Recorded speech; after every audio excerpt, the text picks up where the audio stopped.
Let us never forget the privilege of doing this holy and necessary work. Give each one here everything we need to keep moving forward together, united in our mission, fortified by our purpose, and edified by the excitement generated by the vision of the future we are shaping together. We ask all this in your holy name. Amen. Amen.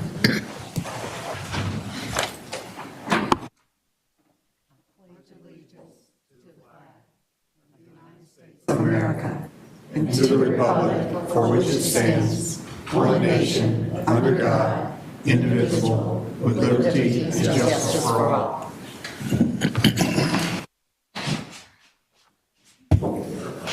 Do we have any citizens wishing to?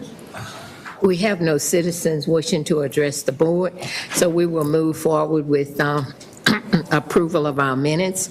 Are there any corrections to the minutes? If there are no correction, I'll entertain a motion. Second. All right, it's been moved by Ralph, second by Zim. All those in favor of approval of the minutes signify by saying aye. Aye. Those opposed by nay. Motion passes unanimous. Okay. For my report, I'm going to turn over to Roger so he can do an update for us. Thank you, Madam Chair.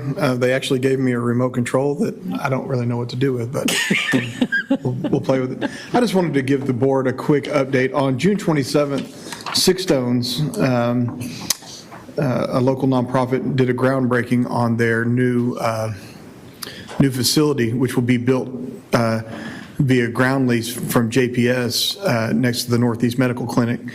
We had almost 300 people attend the groundbreaking, and we're really excited about getting this started. I hope to come back to this board in a year. In fact, I hope even before then, maybe to have the board out there to see the facility and what it can do. We often talk about the patients and the medical care, but the social determinants of health and the other aspects that go into health care that may not be truly medicine, but food and clothing and job training are things that can happen or that will happen inside that building. We're really excited about it. And because the Commissioner Fickus spoke, and then there we are actually turning the dirt. So we had help. We raised over $7 million with the help of Tarrant County, the Amon Carter Foundation, as well as the Maybe Foundation, and a whole plethora of people throughout the community. So we're really proud of that. And I just wanted to, there was a lot of discussion and consternation in this board about a ground lease and how that would look and what would happen. And thanks to the hard work from Daphne, Karen, and the entire staff, we got all that done. The Commissioners Court got it all approved, and we broke ground, and we're really, really excited about to see not only the work that Six Stones can do, but what work Six Stones and JPS can do collaboratively. So just wanted to share that with you and appreciate the board. Thank you. All right. Congratulations. And I'm giving this back. All right. Well, good job. I'm glad to see that. We'll have the groundbreaking for that. Okay, next we will go into Dr. Duncan. Yes, Roger, congratulations. It's a great partnership, continuously partnership. Just a real short update. It continues to be very busy for the hospital. Our ED has had some of its highest volumes. Of course, some of that has been heat related, given our hot Texas days here. And we had a busy July 4th in our ED and trauma area too. But the staff continues to step up and to continue to place the patient at the center of everything that they do. And so I personally want to thank all of JPS and the work that they do, and also thank the board for the support that you give to JPS. And with that, Madam Chair, that's all the update that I have. Thank you. We will move into the rest of our agenda. We have Dr. Miles. How are you? Thank you, Madam Chair. Yes, I am ready. You have the medical staff appointments and privileges in the red folder next to your iPads for your review. These are, again, fully vetted by the medical staff credentialing and privileging process, and there is nothing to report other than to ask you for approval. Right. So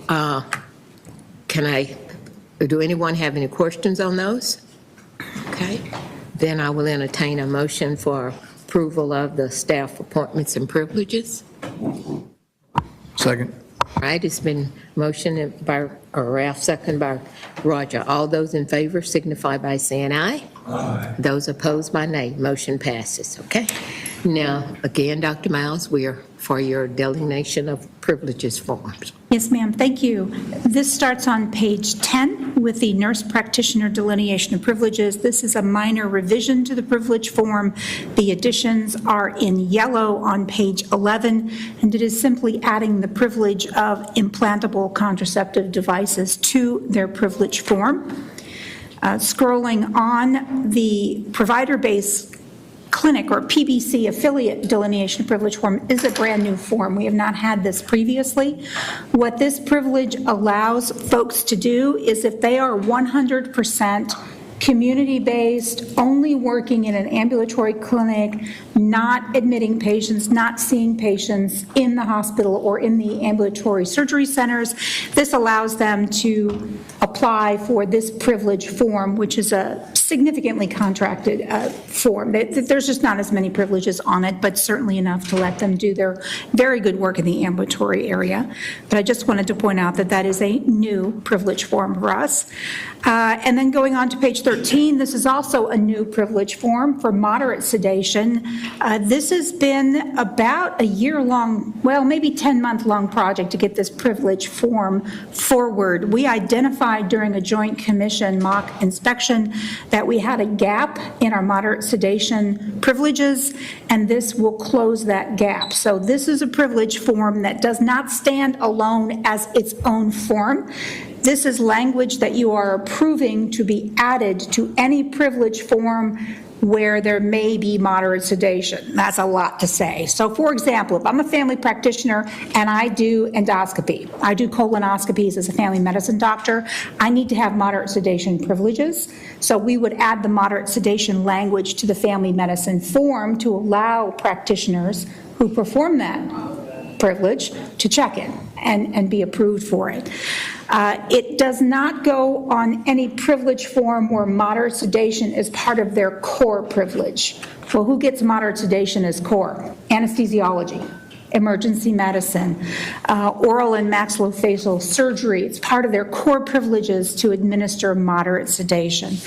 Also, critical care routinely does moderate sedation as part of their core privilege. So this language gets added as a non-core privilege.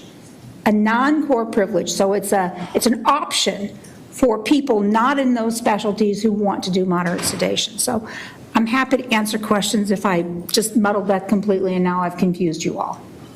My quick question. Yes, sir. Have we looked at the malpractice insurance for that type of injection? It's a great question, DT. Although it is not a core privilege, it is a privilege that's commonly used by these types of physicians. We would not, I'm not an expert in medical malpractice, but I would not expect to change their medical malpractice premiums just because they're doing an additional privilege. And these are less than 2 hours or something like that? I'm sorry, it's less than what? Less than 2 hours under sedation. Moderate sedation is defined not by the length of sedation, it's defined by the depth of sedation. So it's somewhere between like a local anesthetic and full-on general anesthesia. It's somewhere in between. Moderate sedation patients still respond to commands. Yes, they do not require respiratory support. They are breathing on their own. They are not paralyzed. They have a subdued level of consciousness, but they are still conscious. So it's a twilight. If you ever had it, you'll know you're in kind of a twilight. You may or may not remember the procedure when you wake up. Thanks. You're welcome. Any other questions around that one? I was just curious what specialties this would cover. You mentioned family medicine. What other specialties? General surgery? It's primarily family medicine, right? It's not general surgeons. It typically do not give their own sedation. They usually have an anesthesiologist with them in the room. I believe, and I would have to check for you, Dr. Holland, but I believe that moderate sedation is added to radiology for our interventional radiologist because they all do moderate sedation on their own. So to be clear, this is when the family medicine doctor or the radiologist is doing the sedation themselves and they don't have an anesthesiologist in the room with them. Does the building department knows how to code this? I certainly hope so. And can we get reimbursement for it? Oh, there's definitely CPT codes around it, yes, and there's professional fees around it. So there are, and Sharon, I'm sure, is much more well-versed in this than I, but there are definitely charges around it. And if appropriately documented in the medical record, those would be charged and ascribed to the physician administering the moderate sedation. So currently, Dr. Miles, how are these cases being handled? Do the family practice doctors have to wait for an anesthesiologist or a CRNA to be available? Yeah, that's exactly what's happening right now, is there has to be anesthesia or CRNA support in the room, and this would allow these doctors to be able to do cases with moderate sedation without anesthesia. So this should improve the overall efficiency of the hospital. Potentially could improve efficiencies in terms of being able to increase the number of procedures with moderate sedation without an additional burden on anesthesia. I don't think that was the intention for the privilege form, to be clear. The intention for the privilege form was to close a gap we identified in compliance with Joint Commission requirements around moderate sedation. Okay, and the final one is on page 14, and this is APP and surgical services. And although this is not, there's no highlights in here, I can tell you the changes around this APP surgical. On page 16. On page 16, thank you. Oh, the highlights are on 16, thank you. I did not see that in my copy. Let me scroll forward. Sedation. Yes, moderate sedation is already on there because it's coming through today. So what will happen with these is, as we add the moderate sedations, you'll be seeing them come through. The level of supervision were the changes on page 17 in the APP surgical privilege form. So it's just changing the level of supervision required for want or privileges in pediatrics. That's clearly spelled out in their core privileges. I can't think of an example for you right off the top of my head, but I know we have at least one privilege form where it excludes pediatrics. Can we make sure that it's excluded? I'm almost positive it's the hospital medicine privilege form that excludes pediatric services because none of our hospitalists see children. Correct. Okay. All right. Are there any other questions for Dr. Miles? Okay, then I'll entertain a motion to approve 1 through 4 of the privilege form. Zim? Second. Ralph, okay.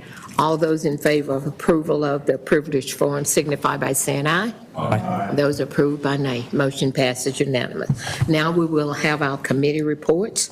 Finance, Planning, and Investment Committee, DT and Trent.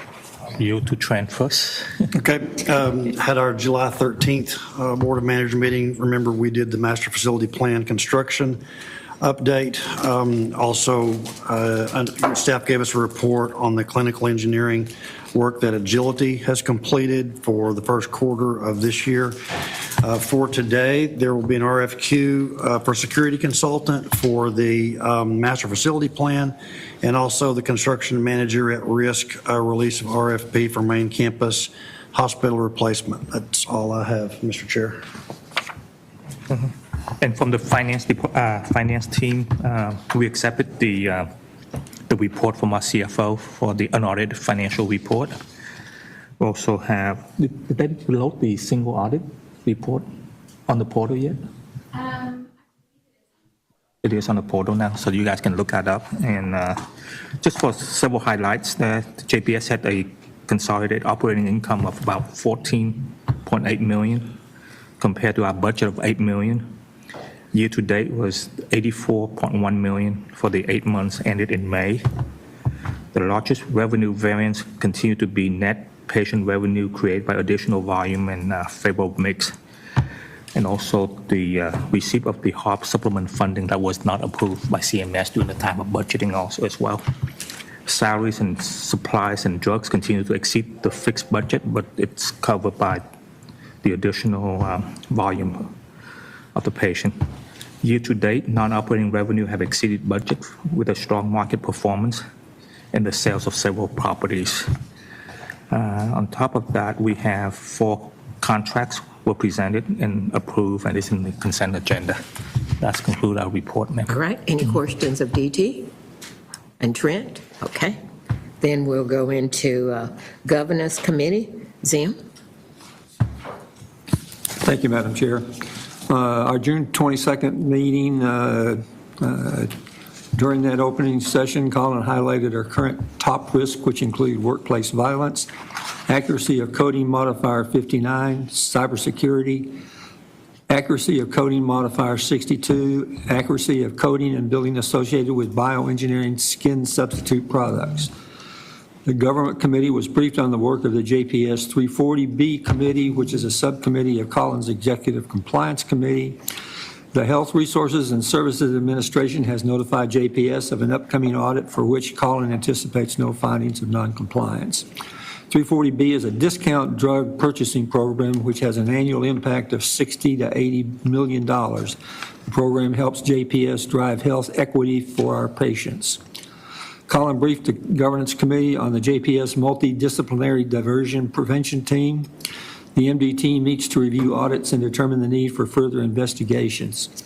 Additionally, MD team meets when suspected diversion is currently taking place and when proactive surveillance reveals potential diversion. Drug diversion is a national problem in healthcare, with 10 to 20% of staff experience a substance abuse issue at some point in their career. JPS is ramping up a more proactive approach to monitor for known diversion behaviors with the desired outcome of improving patient and staff safety. There were no other matters brought in front of the committee, and it's my report. Thank you, Zim. Do anyone have questions of Zim? All right. Then we have the next on our agenda will be the consent agenda. No, I'm sorry. We got quality. I'm sorry. Sorry, Margaret. Thank you. We had our June 26th Quality Committee meeting. It was a little delayed just in transition of leadership. But on that meeting, we awarded 3 departments with the Charles E. Weber Junior Golden Mitt Award, and that is given for exceptional work and service to patients. The February 2023 award was given to Nutritional Services. March 2023 award was given to Inpatient Case Management, and April 2023 award was given to Patient Safety Assistance. The staff presented on 4 areas: clinical quality, regulatory readiness, patient experience, and workplace violence prevention plan. In clinical quality, there was a high-level overview of the clinical quality metrics associated with UTIs, CLABSI, which is central line associated infections, hand hygiene, surgical site infections, patient falls with hip fracture, left the emergency department without being seen, 30-day mortality, heart failure, and Leapfrog hospital safety grade. For regulatory readiness, the staff shared an overview of readiness work being done to prepare for upcoming regulatory joint commission.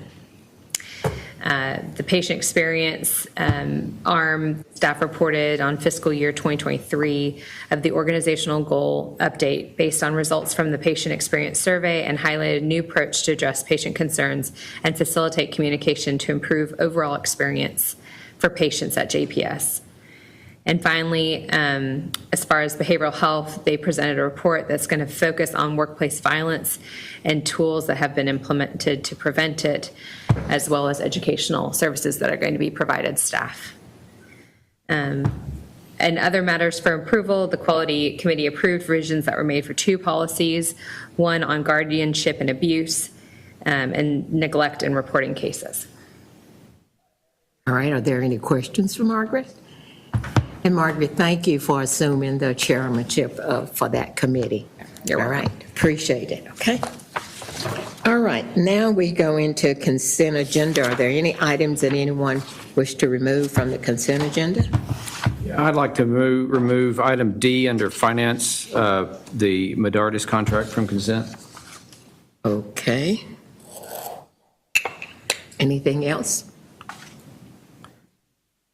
I mean, are we doing the two policies, guardianship and abuse, are those consent, or is Jill Those going are to part of present the them? consent. Mhm.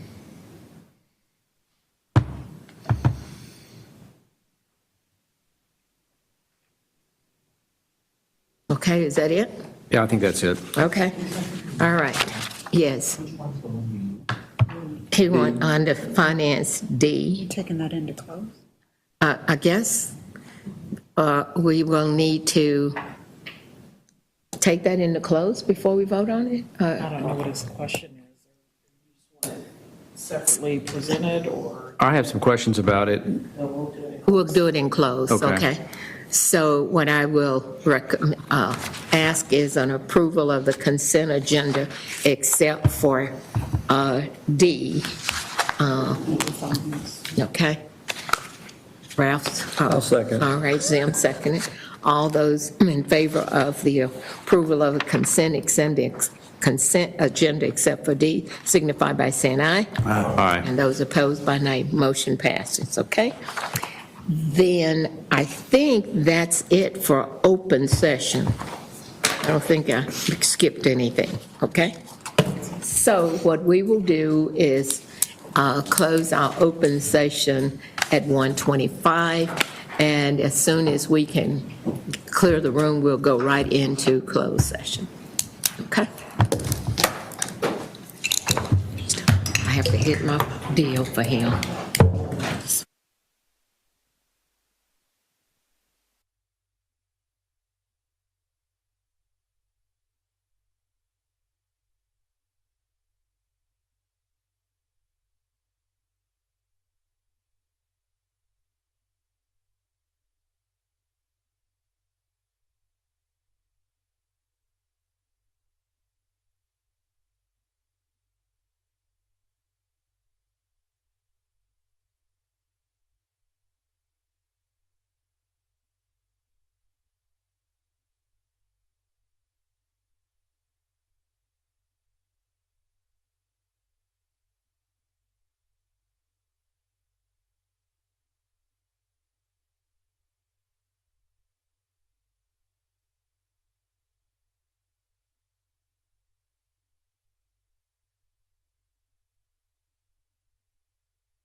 item that we need to take care of, and that is item D under finance. That is the approval of the price agreement between Maduris and Tarrant County Hospital District.